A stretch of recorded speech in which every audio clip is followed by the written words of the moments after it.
എൻ്റെ പേര് ജയപ്രകാശ്. ഞാൻ മാധ്യമത്തിൻ്റെ ട്രിവാൻഡ്രം റീജിയണൽ മാനേജറാണ്. ഞാൻ ടിയാഗോ നേരത്തെ ഉപയോഗിച്ചിട്ടുണ്ടായിരുന്നു. ടിയാഗോ പെട്രോൾ ഉപയോഗിച്ചിരുന്നു, ഓട്ടോമാറ്റിക് ആയിരുന്നു. അത് ഞാൻ മുത്തൂറ്റിൽ നിന്നാണ് എടുത്തിട്ടുള്ളത് നേരത്തെ. പക്ഷെ പലപ്പോഴും കൃത്യമായ സർവീസും കാര്യങ്ങളും ഇല്ലാത്തത് കൊണ്ട് തന്നെ ഒന്ന് മാറി ചിന്തിക്കുന്ന സമയത്താണ് ലക്സോൺ, ടൊയോട്ടയുടെ ഇതിലെ ലക്സോൺ എന്നൊരു സ്ഥാപനം ഇവിടെ വരുന്നതും അങ്ങനെ ഞാൻ എൻ്റെ വണ്ടിയുടെ സർവീസ് ഇവിടെ കൊണ്ടുവന്ന് ചെയ്യിക്കുകയും ചെയ്തിട്ടുണ്ട്.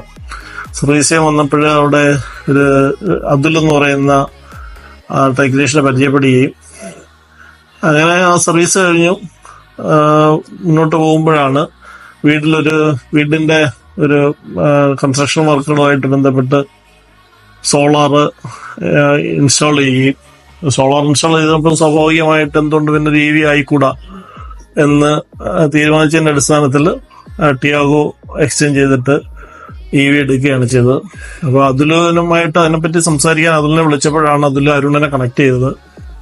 അരുൺ എൻ്റെ നെയ്ബറാണ്. പക്ഷെ അത് പിന്നെ അരുണായിട്ട് സംസാരിച്ചപ്പോഴാണ് മനസ്സിലായത് വളരെ നല്ല സർവീസാണ് എനിക്ക് അരുണിൻ്റെ ഭാഗത്ത് കിട്ടിയിട്ടുള്ളത്. എല്ലാ അപ്ഡേറ്റ്സും പക്കായിരുന്നു. അതിൻ്റെ അടിസ്ഥാനത്തിലാണ് ടിയാഗോ EV ആണ് പ്ലാൻ ചെയ്തതെങ്കിലും അത് പിന്നെ പഞ്ചിലേക്ക് മാറി. പഞ്ചിൻ്റെ ഒരു സെക്കൻഡ് ലാസ്റ്റ് ഓപ്ഷൻ അതാണ് എടുക്കുന്നത്. തുടർന്നും ലക്സോണുമായി മുന്നോട്ട് പോകാൻ തന്നെയാണ് തീരുമാനം. Okay, thank you.